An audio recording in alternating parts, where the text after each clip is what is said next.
प्रवचन के लिए अगले आधे घंटे तक हम लोग सत्संग प्रवचन सुनेंगे। उसके बाद फिर भजन होगा और प्रवचन फिर सुनने को मिलेगा। और जो भाई के नाम उद्घोषित किए गए हैं सबको बारी बारी बुलाया जाएगा। आप लोग अपनी बारी का इंतजार अवश्य करें।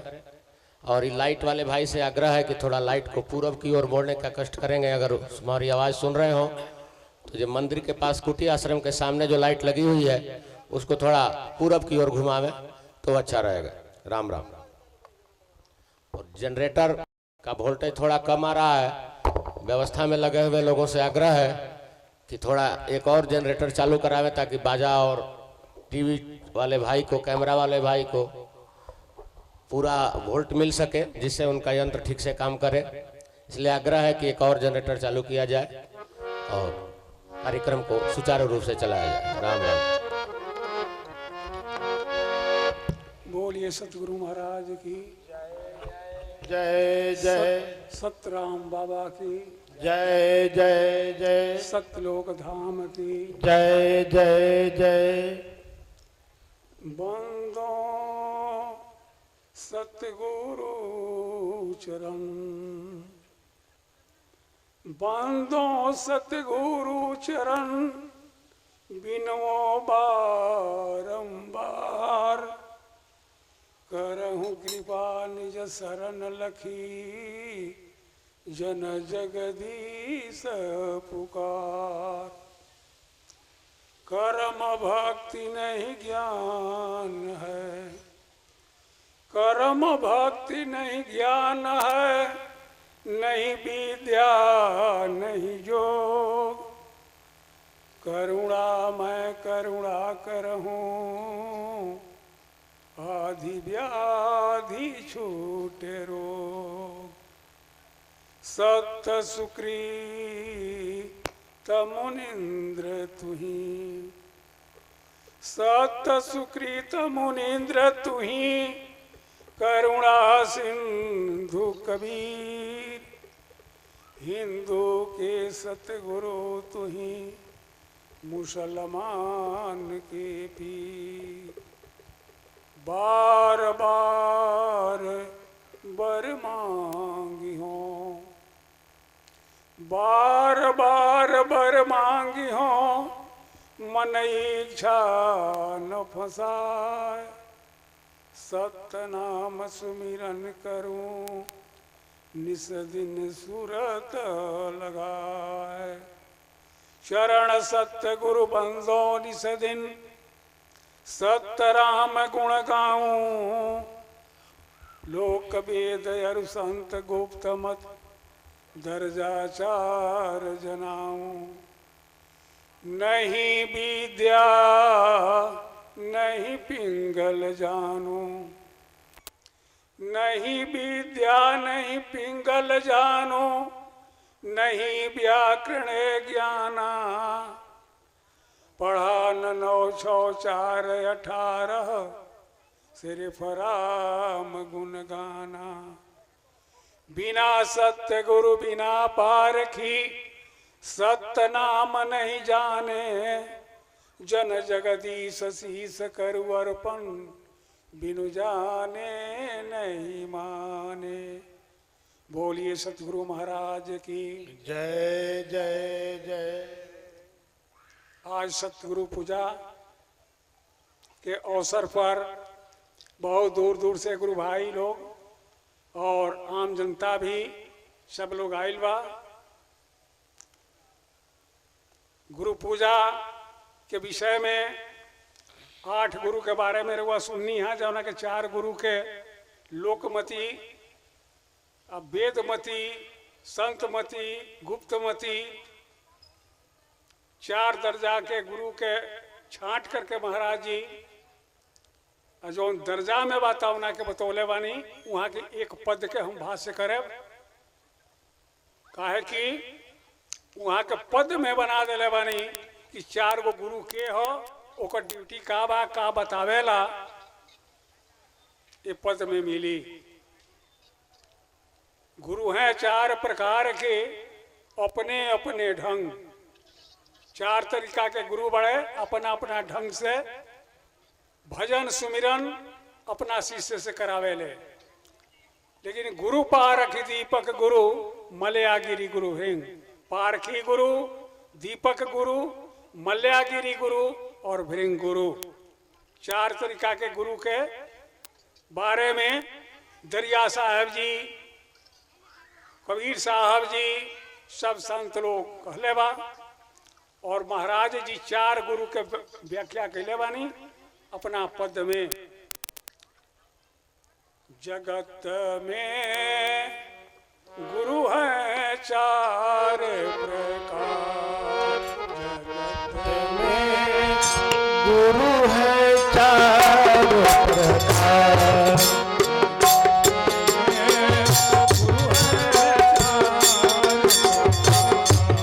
जगत में गुरु है 4 प्रकार।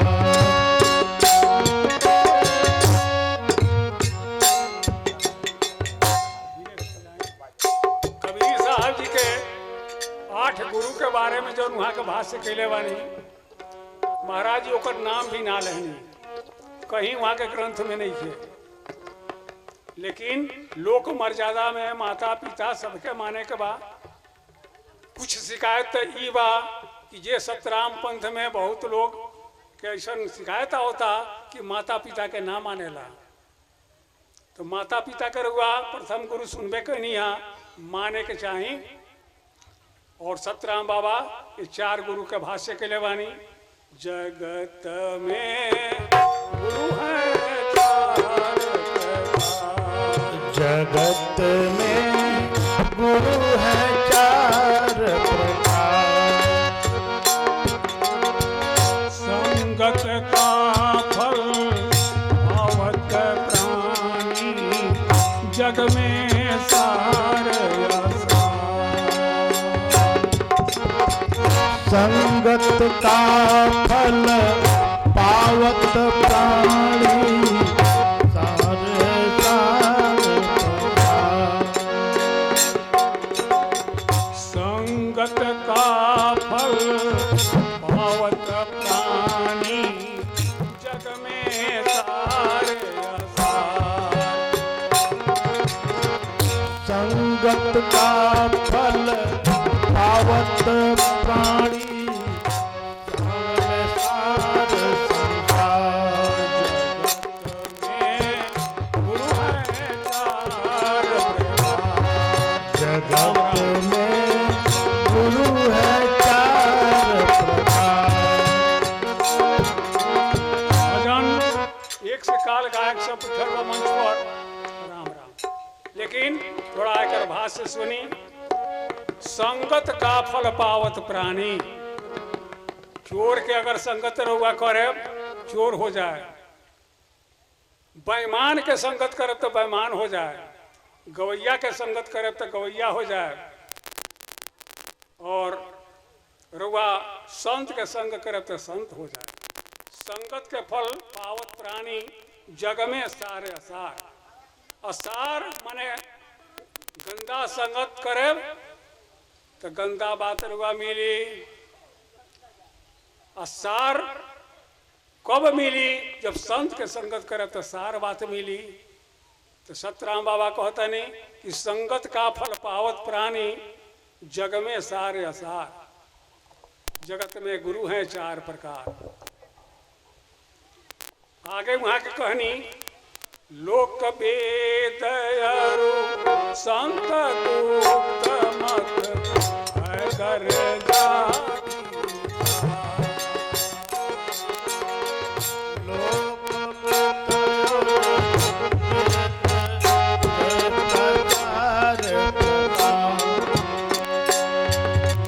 लोक वेद अरु संत गुप्त मत कर जाति।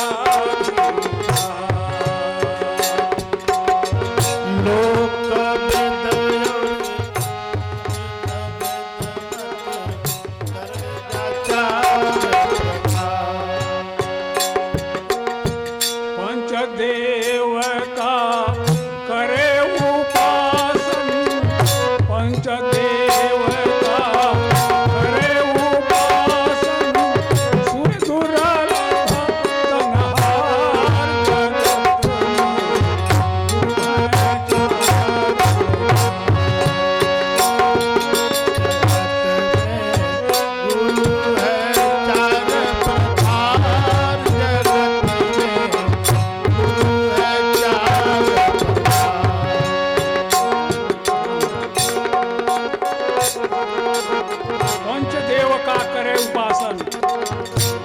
लोक मत, वेद मत, संत मत और गुप्त मत, 4 गो दर्जा बा।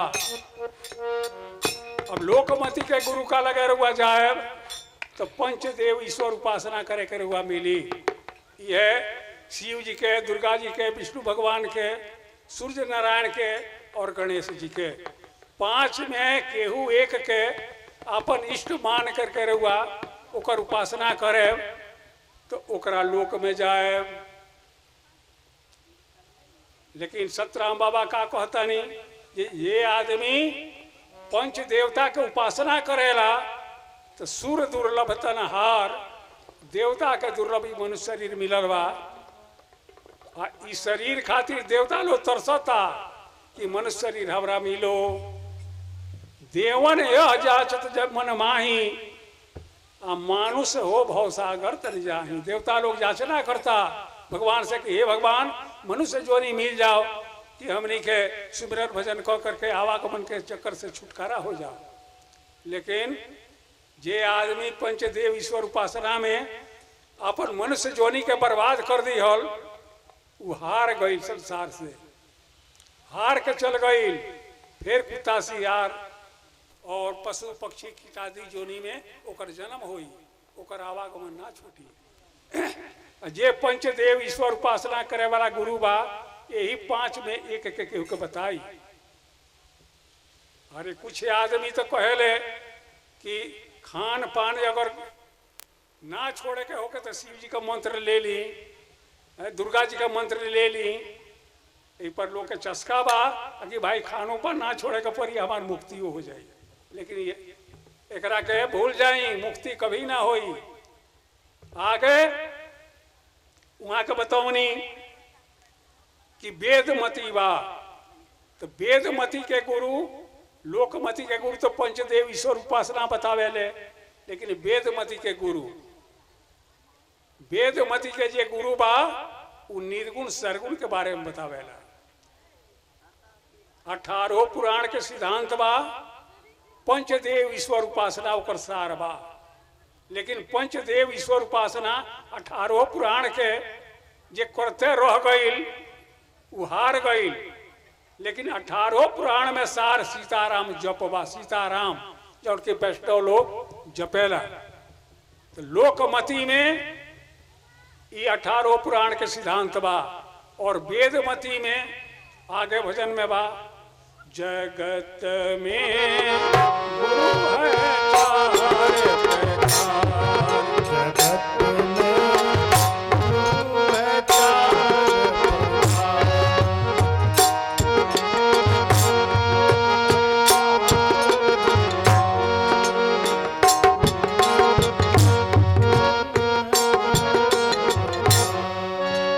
निर्गुण सरगुण वंग नारायण ही भूले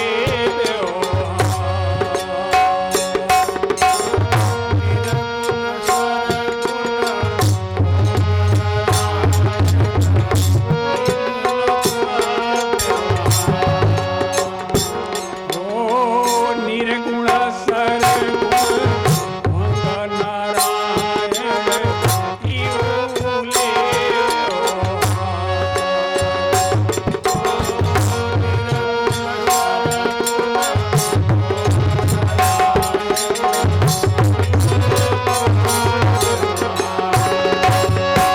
वेदमती में कौनो वेद 4 वेद बा, कौनो वेद निर्गुण के बतावता आ कौनो वेद सरगुण के बतावता कि ईश्वर सरगुण बाड़े, आ कौनो वेद बतावता कि ईश्वर निर्गुण बाड़े।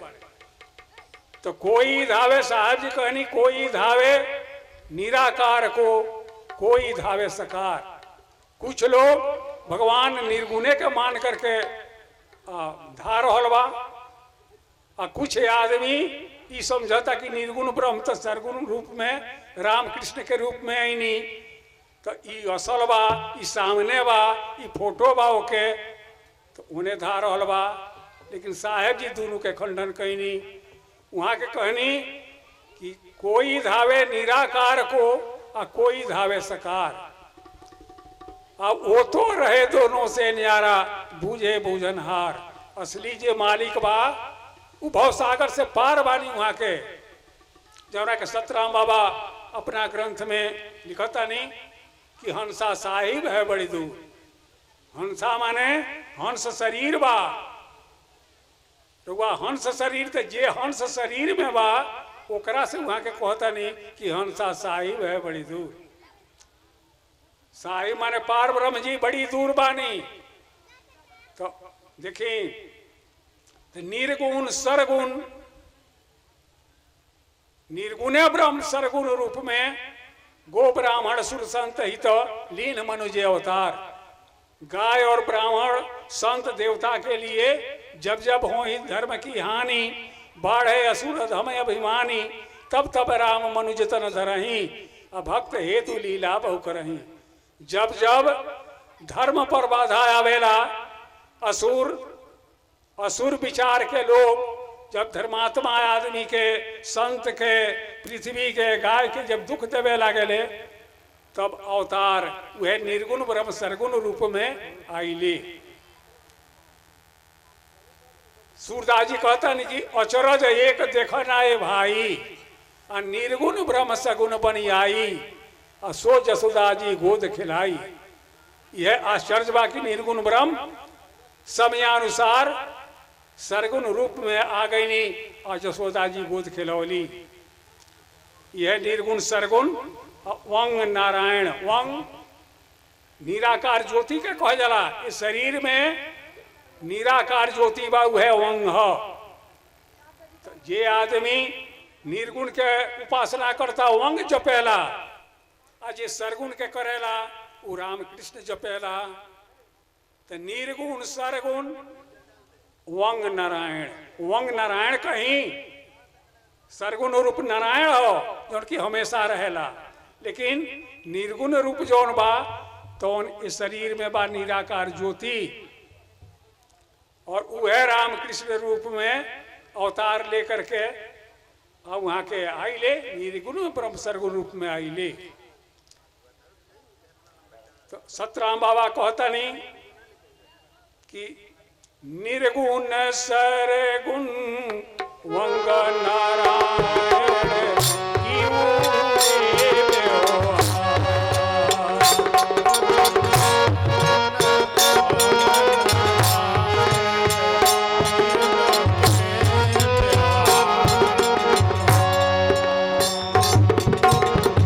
वेदमती के गुरु समझावे, वेदमती के गुरु समझावे,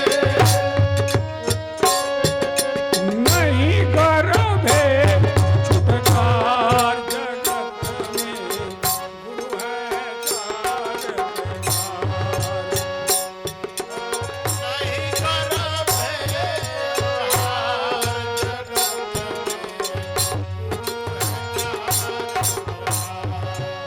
जगत में गुरु है चार प्रकार।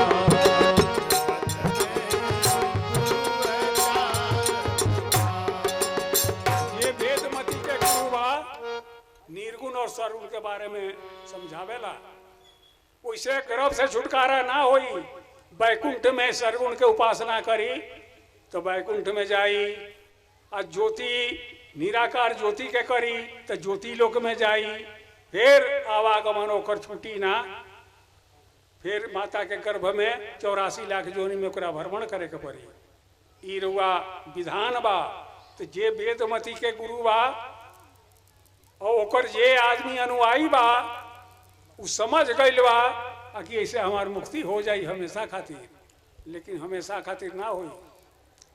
महाराज जी एक बार इटवा पुल के बाबा से पूछनी कि सरकार अपने के का विचार बा, कहाँ जाए के? तो बाबा कहनी अरे हमको तो बैकुंठे जाने की इच्छा है। महाराज के लिए फिर आवे के पड़ी रुआ। वहाँ कहनी कि बैकुंठे तो इतना बड़ा सिद्ध महात्मा, वहाँ के जल पर माने मछली और गुरु पर माने ज्ञान, और जाको गुरु जैसा मिला वैसा उपजा ज्ञान। बोलिए सतगुरु महाराज की जय जय जय। जगत में गुरु है चार प्रकार।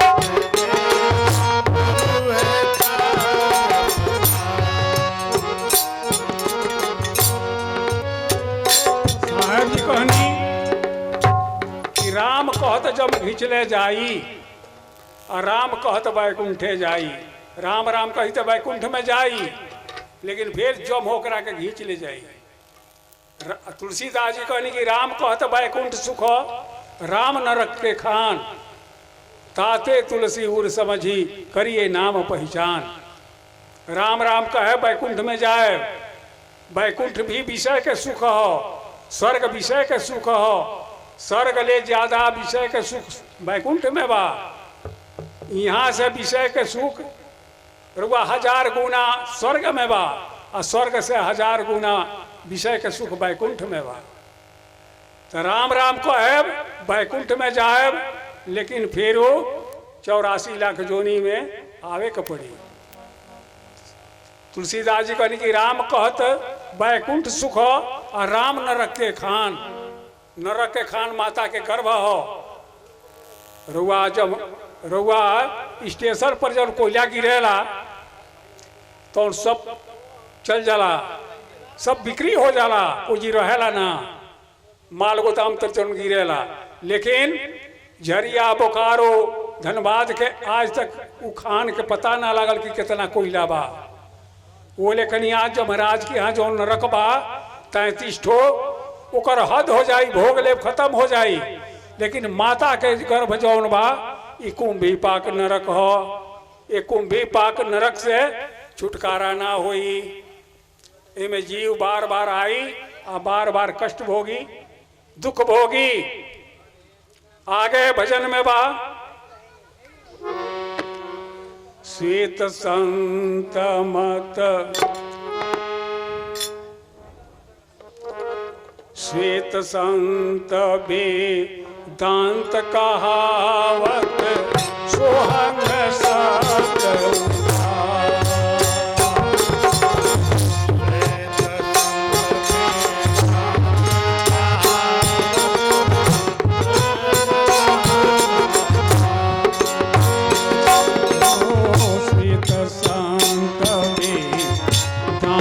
कहावत, सोहंग सब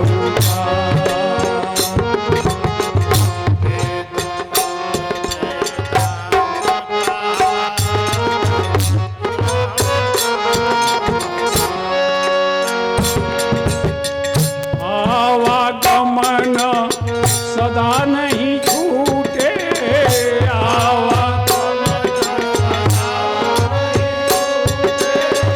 सदगुरु के उपकार जगत में, गुरु है चार प्रकार। जगत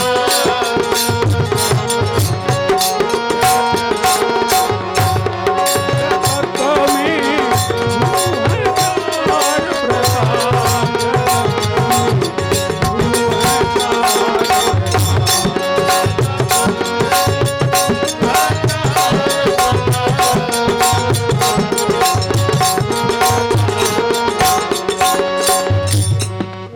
के सिद्धांत श्वेत संत मत हो। श्वेत संत मत, संत शब्द तो एक है, जस पुस्ता का खेत, कोई कुदरती लाल है और फूल सब श्वेत। संत मत में एक लाल संत मत बा, एक श्वेत संत मत बा।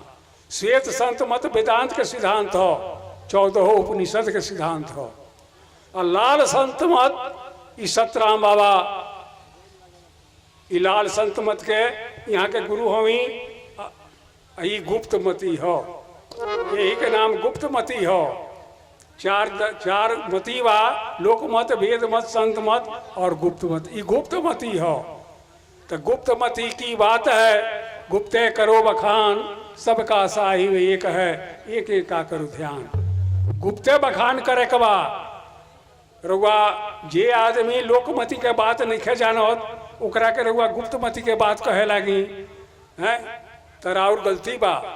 रुआ जो लड़का अभी पढ़त नहीं खे, वो पढ़े के चाहता, ओकरा के अंग्रेजी रुआ पढ़ावे लगनी, का समझ में आई। ऐसे गुप्तमती के बात काहू से ना कहिए, आ कहने में होए हरकत, निरंजन से डरिए। सतराम बाबा कहनी केहू से मत कही, कहला में हरकत होई। निरंजन भगवान के दफा लगी रहुआ ऊपर, ऐसे अरे साहब जी तो कहनी कि नैहर के बात जब कहूँ से न कहना और सुनिए बलमुआ तो उतारनी है कहना। नैहर माने जीव लोग, जीवे लोग के बात के वहाँ के हिदायत कहीं नहीं है। तो सतराम बाबा कहनी कि मत कहीं केहू से राम भजो आपा तजो नक्सिख तजो विकार। राम नाम भजन करी, आपा माने अहंकार छोड़ी, और सब जीवों से निर्भय गुप्तमती है सार। सब जीव से निर्भयरी होकर के रही, यह गुप्तमती हो। रुआ केहू से बैर मत करी, निर्वैरी होकर के संसार में रही, यह गुप्तमती हो। एक जाने सब जानिया और सब जाने का होय, एक से सब होता है सबसे एक न होय। सब बात रुआ जान गई नहीं, लेकिन एक पार ब्रह्म के ना जननी तो सब जनला से का भाई। जबकि आवागमन में फिर जीव जाए लगी, आवे लगी, आवागमन छूटी ना। आगे भजन में बा लाल संत मत गुप्त बखाने हरि सतगुरु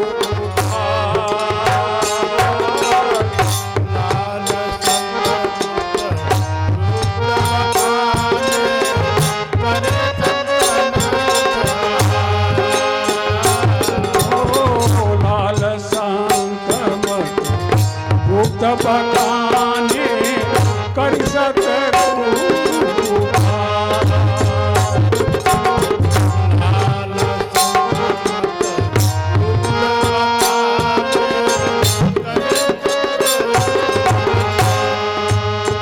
लाल संत मत हो अर्थात गुप्तमती हो।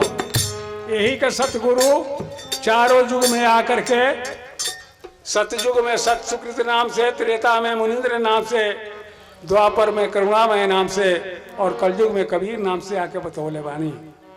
और सतराम बाबा वही के लाल संत मत कह करके यह गुप्तमती के प्रचार प्रसार वहां के 1980 से कहीं नहीं। लाल संत मत गुप्त बखाने कर सतगुरु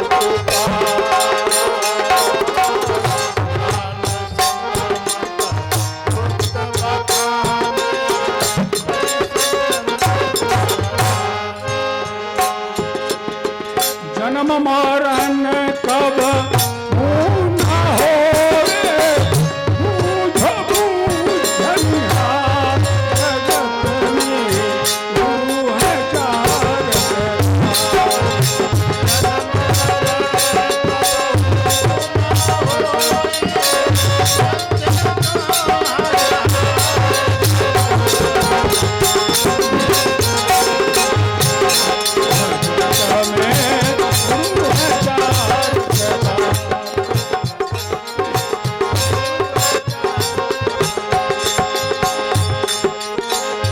जन्म मरण कबहू ना होवे, बूझो बूझनहार। यहाँ बूझे के बात बा, ई बुझौल हो। साहेब जी तो बुझौल में अपन वाणी कहले वाणी वो देश स्वतंत्र रहे तो, लेकिन सतराम बाबा तो बुझौनी, वहाँ के कहनी कि हम बुझावन हमी बुझौनी, लेकिन ताहम बूझे कर हुआ चाहे तब न बूझे। बूझे के जे ना चाही, आइल गोइल खाइल पियल हैं, मेला के मौज लिहल, लेकिन बूझी कब। वहाँ के तत्व विभाग में लिखले बानी, जन जगदीश सुनो तत्दर्शी आ दीन होय बुझुबाता। तत्दर्शी जब आ जे तत्वता ईश्वर के जाने के चाहता, वो तत्वदर्शी है जे जान जला। आ जे जाने के चाहता तो दीन होई बुझुबाता। जब तक ले आप रुआ लगता ना ले, तब लेके उस संत महात्मा करे जायब ना है। शीश उतारे भूमि धरे, तापर राखे पाँव, और दास कबीर आयो कहे ऐसा हो तवाओ। रुआ शीश बने अहंकार, अहंकार खत्म हो तब तक केहू का लगे जाकर के, संत का लगे, गुरु का लगे जाकर के सीखे जाने। सतराम बाबा कहते हैं कि दीन होई बुझुबाता। ये बात बुझे के बा तो ये बुझौल हो, रुआ बुझे के बा। पहले सुने के बा तब समझे के बा, पहले सुनी तब समझी, ओकरा बाद से बूझी तब न रुआ जूझे बोई में। लेकिन पहले ना समझ सुनता नहीं, ना समझता नहीं, ना बुझता नहीं, आ करे के शुरू कर दे नहीं तो धरे के गोड़ा धरता नहीं, सूर समझ में आवत नहीं है। पहले बात समझी तो जन्म मरण कबहू ना होवे, बूझो बूझनहार, ये बुझे वाला बा वो बात के बूझो।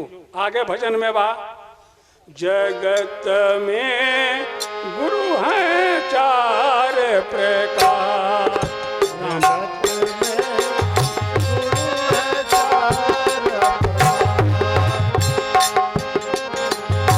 एक ही स्वाति जल से मानो मणि मोती कपूरा, एक ही स्वाति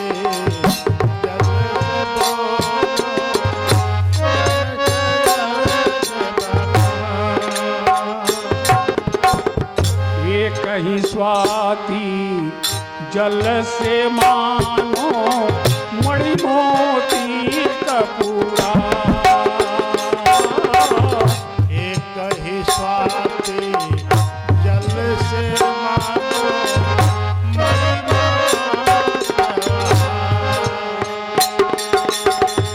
एक एगो स्वाति नक्षत्र के जल से रुआ केला में पड़ेला तो कपूर हो जाला, और सीपी में पड़ेला तो मोती हो जाला, और सर पर पड़ेला तो मणि हो जाला, और वो है कल्प वृक्ष में पड़ेला तो अमर फल हो जाला। सतराम बाबा कहता नहीं कि एक ही स्वाति जल से मानो मणि मोती कपूरा, एक ही स्वाति जल से मानो मणि मोती तैसे एक ही राम नाम से, तैसे कही राम नाम वक्त सत विचार जगत में गुरु है चार प्रकार, जगत में गुरु है चार प्रकार, जगत में गुरु है चार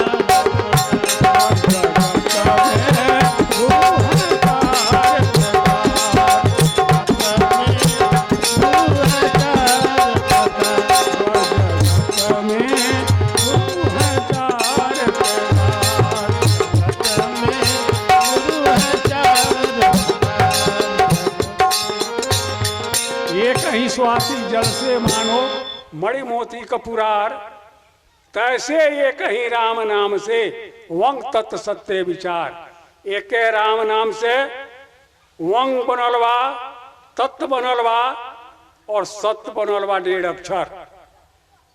एक राम नाम से ई समझ जाई रुआ तो यही के सतराम बाबा आगे कहता नहीं तो वंक के ले लिहल राम नाम वंकार तुलसीदास नमस्कार देहु निज भक्ति सार छन छन सुखधामा भजले मन राम राम राम राम रामा। तुलसीदास जी कहता नहीं कि हम वंग राम के सुमरन भजन करता नहीं वंग के अकेहु हरि के करता हरि राम के अकेहु तत्व राम के करता जीवे के ये आत्मा राम यह जीवा राम हो लेकिन सत्य राम पार ब्रह्म जी अलग बानी वहां के भव सागर से पार बानी। ऐ सारा लोग भव सागर के अंदर में बा, बैकुंठ भव सागर के अंदर में बा, स्वर्ग भव सागर के अंदर में बा, जीव लोक भव सागर के अंदर में बा, ज्योति लोक भव सागर के अंदर में बा। केहू के ध्यान करे भव सागर से निकल ना पाए, भव सागर से तब निकले जो भव सागर से पार बा ओकर ध्यान करे तो भव सागर से निकल सकता नहीं। राम राम नहीं तो भव सागरे में रहे। सतराम बाबा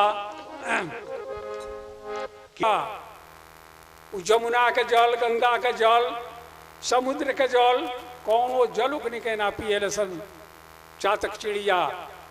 जवना साल में स्वाति नक्षत्र ना बरसेला तो जवना एरिया में ना बरसेला वो के चातक सब मर जाले सन, लेकिन कौनो जल ना पिए सन। ये तरीका के ओकनी के टेक बा, प्रतिज्ञा बा। वही के सतराम बाबा कहता नहीं कि चातक लाल संत जगदीशे, जे लाल संत बा उ चातक समान बा। उ खाऊं गेहूं न तो रहूं एहूं। अगर सुमिरन करी तो राम नाम के करी। टेक पपिया सम गहो दूजे आस भुलाए, सुमिरो रामे नाम को या तो प्राण गवाए। पपिया के समान हुआ टेक होके के चाही जे सतराम पंथ के बा। राम नाम के सुमरन करे ना ही तो प्राण भोले चल जाओ। ये कोरा कागज के अंड बने लिख करके रुआ भाणी मत, ये पर राम नाम लिखी। ये कोरा कागज बा चित्र रूपी, कोरा कागज पर राम नाम लिखी और से भाणी मत। एक पपिया रहे जौन गंगा के किनार पर पेड़ रहे, वही पर एक घोसला रहे। वो साल स्वाति नक्षत्र ना बरसल, बच्चा अभी एक फोरू अब भई रहे सन, तब तक ले में जौन मादा रहे तो गिर गई, और इथिया जौन रहे उनमें पुरुष रहे तो गिर गई गंगा जी में। और मुंह जौन बा तो गंगा जी के पानी में ना डूबे जलस, लेकिन अपना लड़कन के चोंच ओकर पानी में ना गई। अपना लड़कन के या मादा माने औरत के उपदेश कैलस मुंह ऊपर करके कि सुत सिख दे तो पपियारा आ सुन रे सुत सुजान। अपना लड़कन के और औरत के उपदेश करता ये मत जन यह लोग कि हमार पिता स्वाति एथी गंगा के जल पी करके मर गईले। देखो लो हमारे मुंह ऊपर बा, हम मर जाए लेकिन गंगा जल पी नहीं सकत। सुत सिख दे तो पपियारा सुन रे सुत सुजान। राम कहत बड़ा लाभ है बड़ो विसारो हान। गिरा पपिया सुरसरी लगा बधिक का बान। मुख ऊपर सुरती गगन में यूं गए निकसी प्राण। मुख ऊपर कह करके बादल के तरफ प्राण गंवा दलस, लेकिन ना पियलस। अरे तुलसीदास जी के बैराग संदीपनी देखी, एक पपिया के अंडा फोड़ दिले रहे और सूखल तालाब में रुआ पोखरी रहे वो में गिर गई रहे। तो एक पपिया देख करके अपना ठोर से ओकरा के बाहर कर दिल सकी, अगर पानी बरसी तो में पड़ जाई। देखिए इतना टेकबा वो लेखनिया ई जौन हो सतराम पंथ लाल संत मत गुप्तमती ई रउआ पतिव्रत के धर्म के समान बा। महाराज जी के दूसर का भजन में बा कि पतिव्रत धर्म नहीं महेंगे अब हवा हूँ यह रहनी रहेंगे। ई रहनी रउआ जाने के बा कि पतिव्रता के रहनी रहे के बा। बोलिए सतगुरु महाराज की सतराम बाबा की। थोड़ा नाम धुन बोल दे लोगी। हर आदमी के सामूहिक प्रोग्राम तब हो जाई जबकि हर आदमी के मुंह से ये आवाज आवे, जयकार सदा हो सतगुरु के जो बंध छोड़ाने वाले हैं। जयकार सदा हो सतगुरु के जो बंध छुड़ाने वाले हैं। जयकार सदा हो सतगुरु के जो बंध छोड़ाने वाले हैं। जयकार सदा हो सतगुरु के जो बंध छुड़ाने वाले हैं। जयकार सदा हो सतगुरु के जो बंध छोड़ाने वाले हैं। जयकार सदा हो सतगुरु के जो बंध छुड़ाने वाले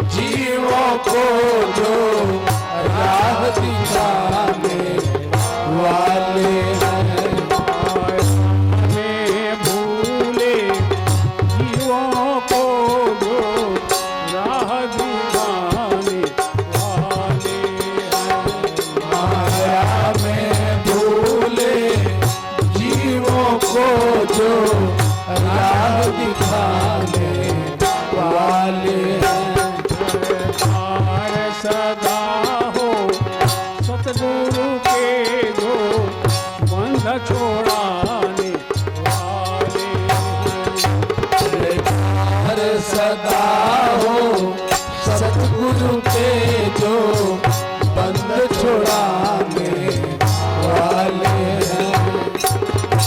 जो सतगुरु शरण में आता है वह धोखा कभी न खाता है। जो सतगुरु शरण में आता है वो धोखा कभी न खाता है। जो सतगुरु शरण में आता है वह धोखा कभी न खाता है। जो सतगुरु शरण में आता है वो धोखा कभी न खाता है। जो ज्योति के पर्दों को जो साफ हटाने वाले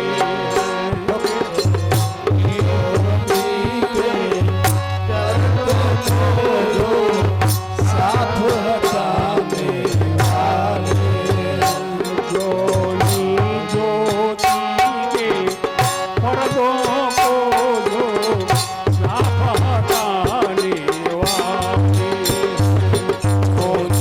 ज्योति में पर्दों को जो साफ हटाने वाले जयकार सदा हो सतगुरु के जो बंध छोड़ाने वाले जय हर सदा हो सतगुरु के जो बंधन छुड़ाने वाले जय जय सतगुरु शरणम जय जय सतराम शरणम जय जय सतगुरु शरणम जय जय जय सतराम शरणम जय जय सतगुरु शरणम जय जय सतराम शरणम जय जय सतगुरु शरणम जय जय जय सतराम शरणम जय जय जय सतगुरु शरणम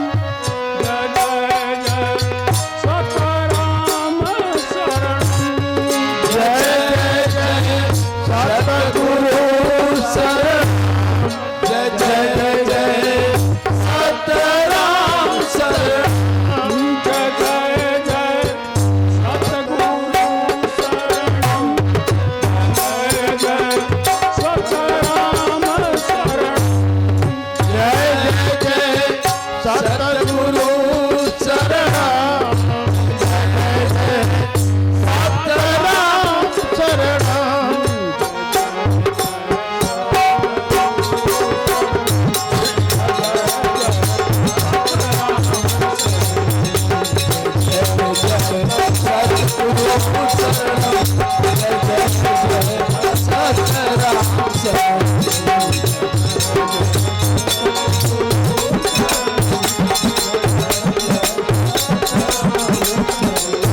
जय जय सतगुरु शरण जय जय सतराम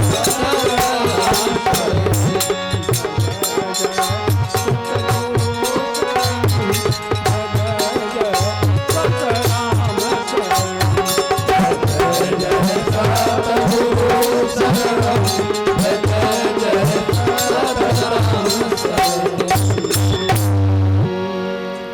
बोलिए सतगुरु महाराज की जय जय जय जय सतराम बाबा की जय जय जय सतलोक धाम की जय जय जय सतराम पंथ की जय जय जय संत समाज की जय जय जय बोलिए सतराम नाम महाराज की जय जय जय